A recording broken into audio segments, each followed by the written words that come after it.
பாவம் இல்லை, ஒரு நிகழ்ச்சின்னு வந்தால் ஏதோ ஒரு சில விஷயம் அழகாக இருக்கணும், புரியுதா? ஆனால் இங்கே பார்க்குறதுல எனக்கு ரொம்ப அழகாக தெரிகிறது பத்திரிகை ஊடக நண்பர்கள் தான். ஏன்னா ஒன்றும் இல்லை, ஒரு சின்ன கேரக்டரில் நடித்ததையே என்னை நல்லபடியாக நீங்கள் எழுதுனதுனால நிறைய பேர் என்னை ஃபோனில் தொடர்பு கொண்டு நல்லா நடிச்சிருக்கீங்க. நான் நடிக்கவே இல்லை, சும்மா ஜஸ்ட் லைக் தட் அப்படியே பேசிட்டு வந்தேன். இப்போ அதுதான் நடிப்புங்கிறாங்க போல இருக்கு. பட் எனிவே, அது முழுக்க அந்த படத்தில் நான் நடித்ததுக்கோ அதில் கிடைச்ச பேர், அதுக்கு காரணமே அந்த படத்தோட இயக்குனர் துரை செந்தில்குமார் தான். உங்களுக்கு மீண்டும் எனது இரு கரம் கூப்பி எனது நன்றியை தெரிவித்துக் கொள்கிறேன். பித்தளை மாற்றி படத்தோட அந்த ட்ரெய்லரு 2 சாங்கையும் பார்த்தோம். மிக பிரமாதமாக பண்ணியிருக்காங்க அந்த தம்பி.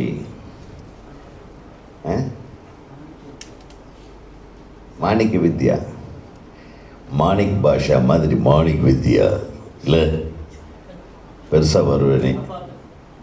சூப்பர், வாழ்த்துக்கள்.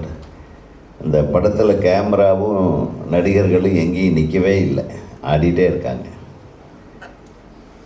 ஒரு மிகப்பெரிய ஆட்டக்காரராக இருப்பார் போல் இருக்கு. இந்த ஆட்டக்கார நாயகனுக்கு என்னுடைய மனமார்ந்த வாழ்த்துக்கள். தைரியமாக இந்த படத்தை பித்தளை மாற்றி என்ற ஒரு அழகான டைட்டில் வச்சுருக்கீங்க. அது ஒரு வித்தியாசமான டைட்டிலாக இருக்குது. அந்த டைட்டிலு தமிழ் டைட்டிலாக இருக்குது. இப்போ நிறைய படங்களில் தமிழை தேட வேண்டியதாக இருக்குது. கலைஞர் அவர்களும் புரட்சி தலைவி அம்மா அவர்களும்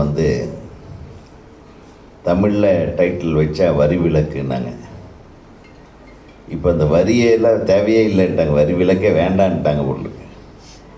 ஆளுக்காள் என்னென்னலாம் இப்போ கொஞ்ச நாளாக பார்த்தீங்கன்னா டைட்டில்களில் பார்த்தீங்கன்னா யூட்டர்னு, சிக்னலு, டிராஃபிக்கு, இவன் இப்போ டைட்டிலே கிடைக்கலிங்க பாவம். ரோட்டில் வரும்போது ரோட்டில் யூட்டர்ன் வருது, சிக்னல் வருது, இப்படி எல்லாம் டைட்டில் வைக்கிறாங்க. உங்களுக்கு தெரியுமில்ல, நல்ல டைட்டில் அதில். கொஞ்ச நாளைக்கு முன்னாடி யாரோ சொல்ல கேள்விப்பட்டேன், தமிழில் வார்த்தைகள் இல்லையா, வைரமுத்து சாருன்னு நினைக்கிறேன். தமிழில் எவ்வளோ அழகான வார்த்தைகள் இருக்குது. நல்லா பித்தளை மாற்றி அப்படின்னு ஒன்று வச்சுருக்காரு. அது அந்த டைட்டிலுக்காக நான் உங்களை தமிழில் டைட்டில் வச்சதுக்காக வாழ்த்துறேன். 2வது, நம்ம இவரோட சன்னு, அவர் பேர் என்ன, ஹீரோ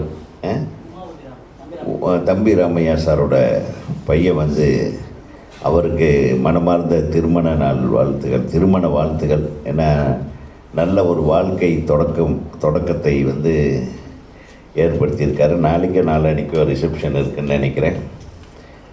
பட்டு ஒரு கல்யாணத்துக்கு பின்னாடி ஒரு பெரிய மாற்றம் வரும்னு நினைக்கிறேன். எப்படி திருமணத்துக்கு பின்னாடி தான் எனக்கு கூட என்னுடைய முதல் படம் ரிலீஸ் ஆச்சு. திருமணம் 21, ரிசப்ஷன் 24, என் படம் முதல் படம் ரிலீஸ் 26. 2 நாள் டிஃப்ரென்ஸில் படம் வெற்றி அடைந்து விட்டது. என்னை விட என் பொண்டாட்டிக்கு பேர் கிடச்சிச்சு. அந்த மாதிரி ஐஸ்வர்யா அனைத்து ஐஸ்வர்யங்களையும் வழங்கும் விதமாக தம்பி ராமையா அவர்களுடைய புதல்வர் இந்த படத்தில் நிற்காமல் நடிச்சிருக்கார். என்ன துள்ளல், அந்த இளமை மாறாமல் இளமை வேகத்தோடு, இந்த துடிப்போடு, ஒரு ஷாட்டில் கூட அந்த தம்பி நம்ம நிற்கலை. ஆட்டம், ஜம்ப்பு, அந்த எக்ஸ்ப்ரெஷன்ஸ் பிரமாதமாக பண்ணியிருக்காரு. எல்லோரும் அதுக்கு ஒரு கைத்தட்டலாம். உண்மையிலுமே அந்த தம்பிக்கு இனிய வாழ்க்கையும் இல்லற வாழ்க்கையும், இனிமையான இல்லற வாழ்க்கையும், அற்புதமான திரையுலகத்தின் ஒரு நல்ல ஓப்பனிங்கும் இந்த படத்தின் மூலமாக கிடைக்க நான் மனமாற வாழ்த்துகிறேன்.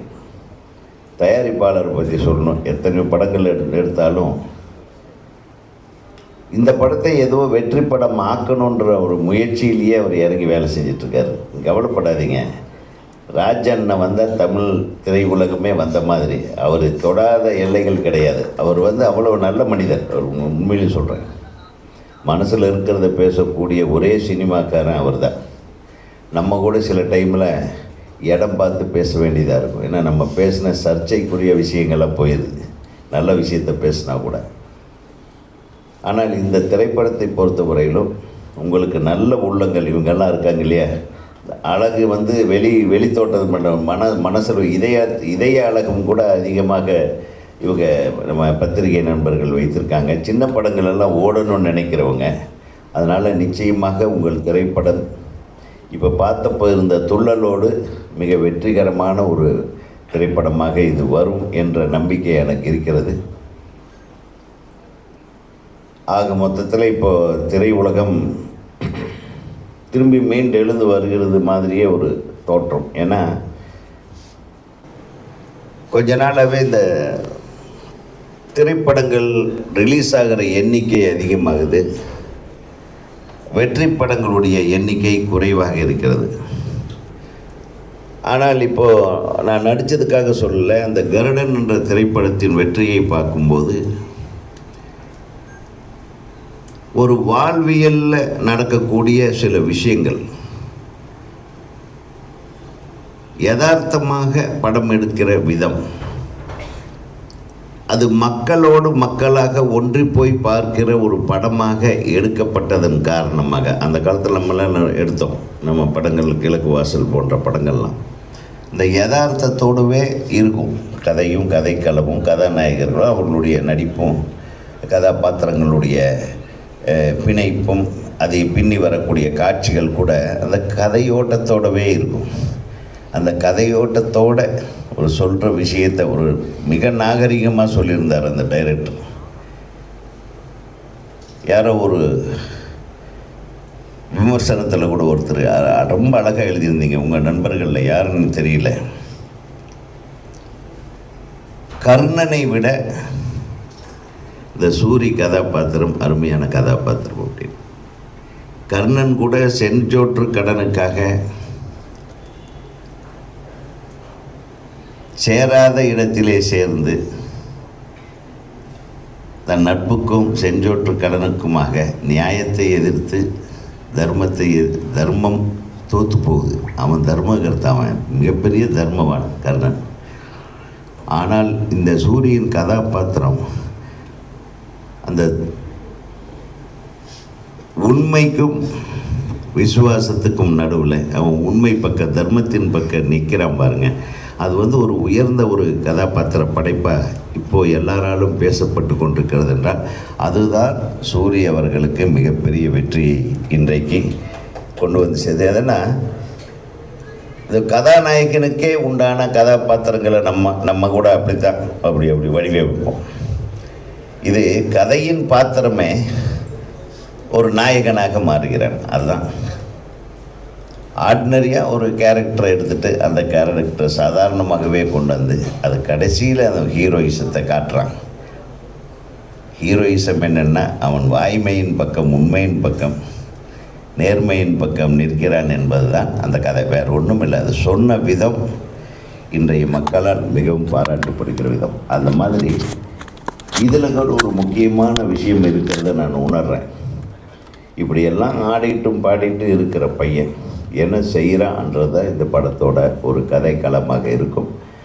அதை நீங்கள் பார்த்து ரசித்து இந்த திரைப்படம் பெரும்பாலான மக்களால் பார்த்து பாராட்டப்பட வேண்டிய ஒரு படமாக மாற்றுவது உங்களுடைய கையில்தான் இருக்கிறது.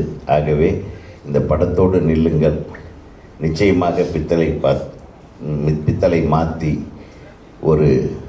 ஒரு மிகப்பெரிய ட்ரெண்டு மாற்றியாக இருக்கும் என்று நான் வாழ்த்தி நன்றி கூறி விடைபெறுகிறேன். நன்றி, வணக்கம். போதுமாம்மா? மாத்திரல, ப்ரொடியூசரே மாற்றிடுறாங்க. பணக்காரனாக வந்தவங்கள ஏழையாக அனுப்புகிறாங்க சிலர். அதில் இந்த வகையில் நம்முடைய சரவணன் உண்மையிலே பாக்கியசாலி, ஒரு நல்ல டைரக்டர் கிடச்சிருக்காரு. 2 சாங் பார்த்தோம், திருப்திகரமாக இருந்தது.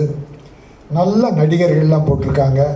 தம்பி ராமையா அவருடைய மகன், இன்னும் நிறைய ஆர்டிஸ்ட் அதில் இருக்காங்க. இன்றைக்கி இந்த படம் ஜெயிச்சதுன்னா அடுத்து யோகி படம் ஜெயித்தா அடுத்து இன்னும் 2 படம் ஆரம்பிப்பார். அது நம்ம தொழிலாளர்களுக்கு வேலை கிடைக்கும், சினிமாவுக்கு நல்லது. அதனால் இன்றைக்கி சினிமா இருக்கிற நிலையில் 2 படத்தை எடுத்திருக்க அன்பு சகோதரர் சரவணன் அவர்கள், இந்த படம் வெற்றி பெறும். இது பித்தளை மாற்றி உங்களுக்கு தங்கமாக மாற்றி கொடுக்கும். இந்த பித்தளை மாற்றின்ற டைட்டில் தங்கமாக உங்களுக்கு மாற்றி கொடுக்கும். இன்றைக்கி உதயகுமார் சொன்னது போல் எல்லாமே இங்கிலீஷ் டைட்டில், எல்லாமே ஷைரன்றான், பார்க்கிங்கிறான், யூட்டர்னுங்கிறான். தமிழில் என்ன அவ்வளோ பஞ்சமாக ஏற்பட்டுருச்சு. அதுக்கு தான் டாக்டர் கலைஞர் என்ன பண்ணார், மானியம் கொடுக்கறதுக்கு 3 லட்சம் ஆரம்பத்தில். தமிழில் பெயர் வைப்ப படங்கள், ஓவர் விரசம் இல்லாத படங்கள், வெட்டுக்குத்து இரத்த கலர் இல்லாத படங்கள், இந்த மாதிரி படங்களை தேர்ந்தெடுத்து மானியம் கொடுத்தார். 3 லட்சத்தை அப்புறம் 5 ஆக்கினார். இந்த ஜெயலலிதா அம்மா வந்து 7 ஆக்கினார். இல்லை 3 கலைஞர் ஆக்கினார், 5 ஜெயலலிதா ஆக்கினாங்க, 7 கலைஞர் மறுபடியும் ஆக்கினார். அதுக்கப்புறம் அது அப்படியே விட்டு போச்சு. இப்போ மறுபடியும் அதை பற்றி பரிசீலனை பண்ணிகிட்டு இருக்காங்க.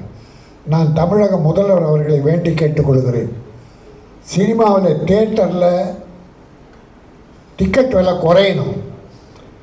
அப்போ தான் ஏழைகள் குடும்பத்தோடு படம் பார்ப்பாங்க. அல்லது சின்ன தியேட்டர்களை உருவாக்கணும், ஏழைகள் பார்க்குற அளவுக்கு டிக்கெட் விலை குறையணும். அந்த தமிழக முதல்வர்கிட்ட நான் ஒரு பெட்டிஷனாகவே கொடுத்துருக்கேன், கவனிக்கிறேன்னு சொல்லியிருக்காங்க. ஆகவே சினிமா நல்லா இருந்தால் மக்கள் மகிழ்ச்சியாக இருப்பாங்க. பொழுதுபோக்கு நிறைய சாதனை வந்துடுச்சு, இருந்தால் கூட சினிமாவுக்கு இருக்கிற அந்த மவுஸ், அந்த பவர் குறையவே இல்லை. என்ன ஒரு 100 படம் வந்தால் ஒரு 15-20 படம் ஜெயிக்குது, 80 படம் காணாமல் போகுது. அதான் பெரிய வருத்தமாக இருக்கும். அதை டைரக்டர் நல்ல கதையை தேர்ந்தெடுத்தார். இந்த விடுதலை பற்றி சொன்னார். விடுதலை சூரி தான் ஹீரோ. ஏற்கனவே ஒரு படம் கருடன், விடுதலை படம் ஏற்கனவே சூரி நடித்து வெற்றி பெற்றது. அது வெற்றி டைரக்டர். இப்போ கருடன் படத்துலேயும் அந்த தம்பி சக்ஸஸ் பண்ணியிருக்காருன்னா, கதை மண் வாசனை மிக்க கதை, தமிழ் பண்பாடு மிக்க கதை. ஆங்கிலத்தை போய் திருடிட்டு வர வேண்டாம். தமிழில் ஒவ்வொரு கிராமத்தில், ஒவ்வொரு தெருவில், ஒவ்வொரு வீட்லேயும் கதை இருக்குது. ஒவ்வொரு சம்பவம் ஒரு கதை தான். நீங்கள் கம்பராமாயணம் எடுத்துட்டால் விவேகுமாருக்கு தெரியும், ஒரு கதைக்குள்ளே இன்னொரு கதை பண்ணலாம். நிறைய கதைகள் இருக்குது. மகாபாரதம், அதில் எவ்வளோ கதைகள் இருக்குது, பண்ணுறாங்க. அதை நம்ம அந்த தமிழ் உணர்ந்தவர்கள் கதையாக பண்ணுறாங்க. ஆகவே தமிழில் மண் வாசனையோடு எடுக்கிற படங்கள், தமிழ் பண்பாடு கலாச்சாரம் மீறாத தமிழ் ஒழுக்கத்தோடு எடுக்கிற படங்கள் மக்கள் மனதில் போய் சேருகிறது, அது வெற்றி பெறுகிறது. அந்த வகையிலே இந்த பித்தளை மாற்று படம் தங்கமாக மாற்றி என் ப்ரொடியூசர் சரவணன் வெற்றி பெற வைக்க வேண்டும். டைரக்டருக்கும் அடுத்த படம் கிடைக்கணும். அதில் தொழில்நுட்ப கலைஞர்கள் அத்தனை பேரும் வெற்றி பெற வேண்டும் என வாழ்த்தி, பிரியா ரொம்ப நாளைக்கு அப்புறம் என்னை கூப்பிட்டாங்க. ஒரு நல்ல பிஆர்ஓ, தொடர்ந்து அவங்கள படம் பண்ணணும் சொல்லி, அழகிய இப்போ தமிழ் மகள். ஆமாம், உன் பேர் என்ன?